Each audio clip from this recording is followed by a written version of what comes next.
está na hora de eliminar aquilo que o José Bonifácio, já na época da independência do Brasil, chamou de o cancro brasileiro, o câncer brasileiro, que é a escravidão. Vamos lá? Depois que acabou o tráfico negreiro em 1850, todo mundo no Brasil sabia que a escravidão estava com os dias contados, mas eram muitos dias para serem contados, porque como no Brasil tinha mais homem do que mulher escrava e a mortalidade infantil era muito alta, a população escrava necessariamente ia decrescer com o fim do tráfico. E aí imaginava-se que em torno de 100, 120 anos a escravidão acabaria naturalmente. Claro, era só uma especulação, não dava para ter certeza, mas para a elite brasileira, que no fundo não queria acabar com a escravidão mesmo, aquela informação, aquela hipótese era suficiente. Então, com o fim do tráfico, ninguém mais falou desse assunto. Bom, vamos esperar a escravidão acabar normalmente. Por isso, todo mundo se surpreendeu quando, no meio da Guerra do Paraguai, o Dom Pedro, num discurso solene, formal ao parlamento, disse que era a hora do Brasil acelerar o fim da escravidão. Não havia pressão nem externa da Inglaterra, nem interna de grupos abolicionistas que ainda não tinham se organizado. No entanto, ele disse que o Brasil não podia ficar esperando a escravidão acabar naturalmente, que isso era uma vergonha para o país. E prometeu que assim que acabasse a guerra do Paraguai, ele ia pressionar o primeiro-ministro para uma lei que acelerasse, não acabasse de uma vez, ele sabia que isso geraria muita oposição, mas que acelerasse o fim da escravidão. Para um dos maiores abolicionistas brasileiros, Joaquim Nabuco, aquela fala foi como um raio vindo de um céu sem nuvens. Ninguém esperava isso de parte alguma, muito menos do monarca. Mas ele não estava blefando. Assim que terminou a guerra, ele pressiona o primeiro-ministro, na verdade, convoca um primeiro-ministro hábil e respeitado, o Rio Branco, para, enfim, criar, desenvolver e aprovar uma lei que acelerasse o fim da escravidão. E essa lei foi a Lei do Ventre Livre.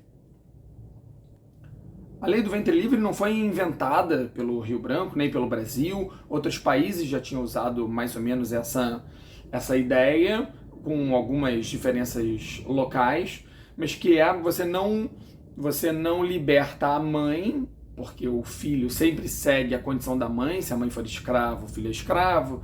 Se a mãe for livre, o filho é livre, não importa o pai. Então, um jeito de você libertar as crianças sem libertar a mãe é libertar o ventre. Essa é uma ideia, enfim, esse é o fundamento da lei. Você liberta o ventre, então o filho vai nascer de um ventre livre, portanto ele é livre, sem que você precise libertar a mãe. Portanto, é uma lei, em algum sentido, conservadora, embora vise o fim da escravidão. Para conseguir aprovar a lei, o Rio Branco teve que fazer uma série de concessões aos grandes proprietários de terra, como permitir que essa criança ficasse com o senhor até os 7 anos e depois o senhor poderia escolher em usar ele como mão de obra até os 18 anos. Sem ser escravo, teoricamente ele não poderia bater, ou explorar, ou controlar os momentos de folga, coisa que na prática acabava acontecendo, mas também sem pagar salário. Ou seja, esse garoto agora livre, nascido de mãe escrava, continuava trabalhando para o senhor, mas sem receber salário em troca da moradia e da comida. Enfim, uma coisa meio híbrida. Isso, enfim, pensando de agora, é um absurdo, né? Era quase que manter o garoto na escravidão, algo muito próximo até os 18 anos, mas foi necessário fazer esse ajuste para conseguir aprovar, e mesmo assim não foi fácil. Os debates no parlamento foram violentos, foram quentes, várias sessões tiveram que ser suspensas no meio de tanta baixaria que estava rolando, mas no fim ele consegue aprovar. Embora a Lei do Ventre Livre não tenha tido um impacto imediato, porque as crianças continuaram com as mães e, portanto, com os donos das mães, e no fundo continuaram trabalhando no mesmo lugar até os 18 anos, mas algo mudou. A Lei do Ventre Livre mostrou que agora a escravidão ia durar apenas uma vida, né? Ou seja, o cara que nasceu escravo ou escrava que nasceu um dia antes da Lei do Ventre Livre, se ele viver muito, o que era viver muito para o escravo? 60, 70 anos. Alguns viviam mais, a maioria vivia muito menos, mas enfim, esse escravo que nasceu logo antes, quando ele morrer, vai acabar a escravidão. Isso elevou o preço dos escravos e fez com que os fazendeiros de São Paulo e do Rio corressem para comprar os escravos ainda disponíveis. E isso fez com que quase ninguém mais tivesse escravo depois da lei do ventre livre, a não ser os fazendeiros de café. Então você cria uma sociedade que quase não tem mais escravos espalhados entre a população, mas todos concentrados num único grupo, como já acontecia em outros países, como Cuba, por exemplo. Mas não era o caso do Brasil até então. Como agora os escravos estão concentrados, nos anos 80, 1880, explode o primeiro grande movimento social brasileiro, que é o movimento abolicionista, que vai abarcar uma série de grupos sociais. Estou falando de uma elite cultural, como advogados, juízes, escritores, dramaturgos, que vão usar, enfim, jornalistas, que vão criar jornais, poemas, romances, movimentos, manifestos, vão ajudar escravos na justiça. Então, você tem um grupo de elite apoiando e, enfim, empurrando o abolicionismo para frente. Você vai ter uma classe média urbana, que era muito pequena nesse momento, mas que existia, que vai ajudar em fugas de escravos, alguns grupos, sobretudo em São Paulo, indo às fazendas e ajudando os escravos a fugirem. Você vai ter gente no Rio recebendo esses escravos, dando emprego, dando abrigo por um tempo, enfim, produzindo documentos falsos. Havia todo um movimento para ajudar na fuga dos escravos.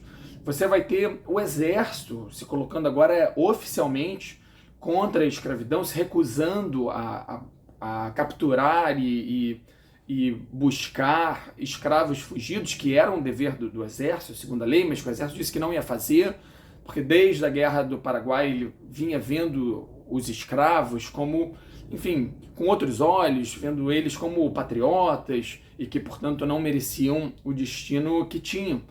Mas óbvio que o mais importante no movimento abolicionista eram escravos e ex-escravos.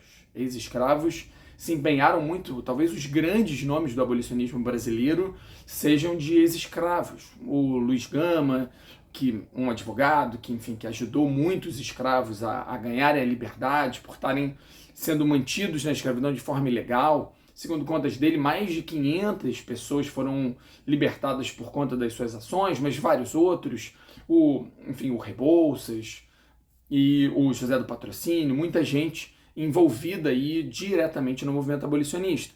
E os próprios escravos, que percebendo esse clima favorável, começam a fugir em massa e cada vez mais pressionar não só o movimento abolicionista, mas o governo. Só lá no final dos anos 80, em 1885, que o governo, então, percebendo que precisava fazer alguma coisa para ter o comando desse movimento, para, enfim, não deixar que o movimento acabasse com a escravidão dessa forma desorganizada e desordenada e que estava acontecendo até então, o governo faz a Lei dos Sexagenários. A Lei dos Sexagenários, ao invés de uma lei benevolente e bondosa do governo, foi ao contrário, era um jeito de tentar mostrar para o movimento abolicionista que ele devia confiar no governo, que o governo ia encaminhar a questão.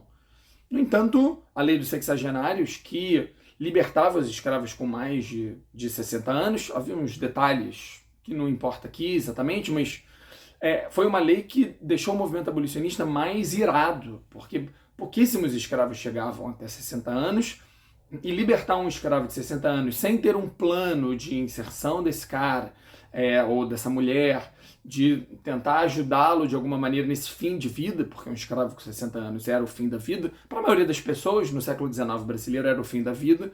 Então a ausência desse cuidado fez com que o movimento se intensificasse e que as fugas se intensificassem. Ficou claro depois do movimento abolicionista, depois da Lei dos Sexagenários, que a escravidão ia acabar em questão de, no máximo, poucos anos. Simplesmente porque não ia ter mais escravidão, não ia ter mais escravo.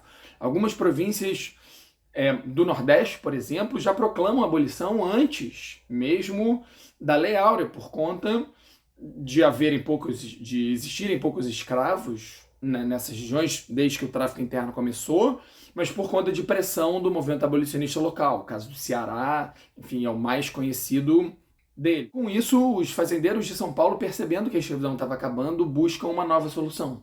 Já que não haverá mais escravos, os meus escravos estão fugindo, não tem mais onde conseguir, nem vale a pena investir nisso agora, e eles se voltam de novo para a imigração europeia. Vão criar um novo sistema de imigração, que é a imigração subvencionada, onde eles davam de graça por imigrante europeu, sobretudo italiano, a passagem para eles virem para cá, e ainda se comprometiam a dar uma renda, um pagamento para esses trabalhadores, independentemente da produção deles. Lembra que no sistema de parceria, o primeiro sistema de imigração, o imigrante viveria do que ele produziria. Mas isso gerava problemas, porque a primeira safra muitas vezes demorava para vir. Aqui não. Ele ia ter um rendimento independentemente da sua produção própria, né?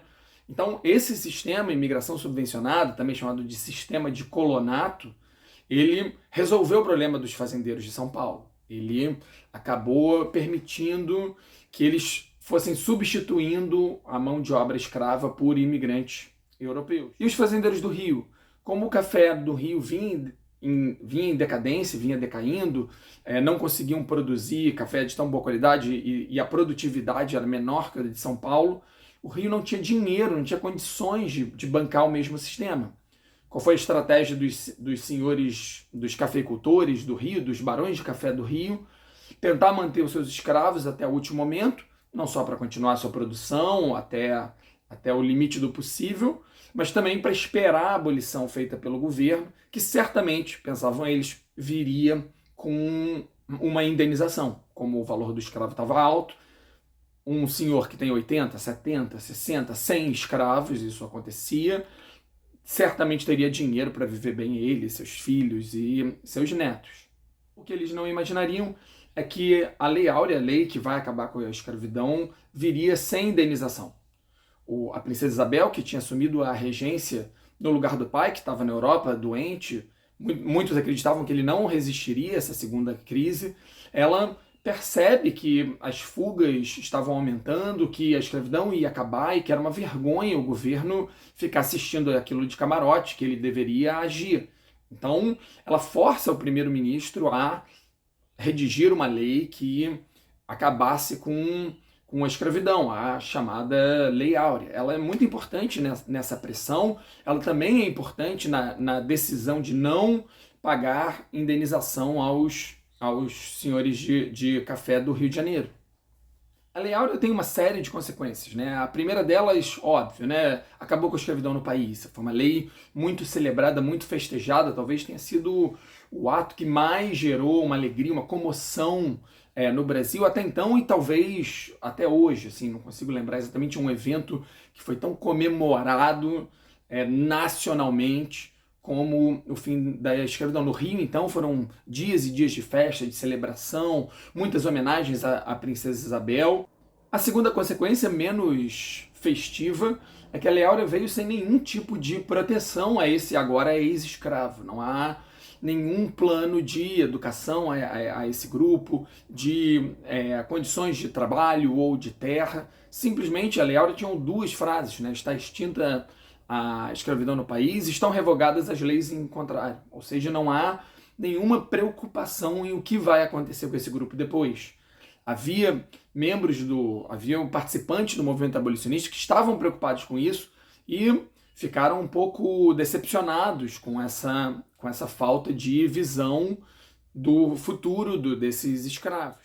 Em terceiro lugar, houve um impacto negativo também nos barões de café do Rio de Janeiro. Eles estavam certos de que seriam indenizados com o fim da escravidão e não foram. Isso deixou eles bastante insatisfeitos e magoados e até ressentidos com a monarquia e abandonaram as suas fileiras. Boa parte desses fazendeiros se tornam republicanos imediatamente após a Lei Áurea, até chamavam eles de republicanos do 14.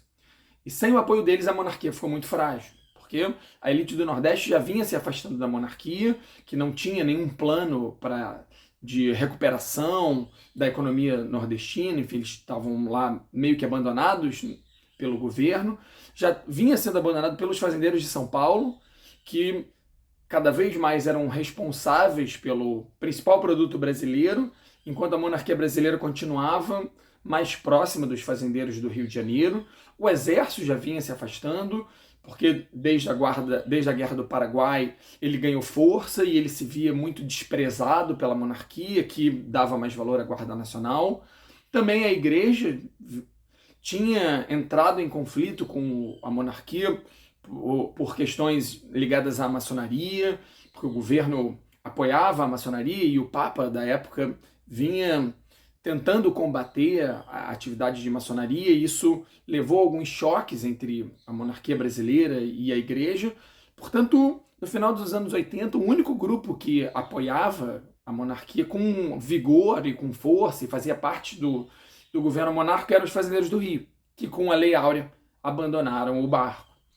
Depois disso, ficava só a questão, bom, alguém vai se organizar e agir para derrubar a monarquia? Para saber que grupo tomou essa atitude, a gente vai para o próximo vídeo.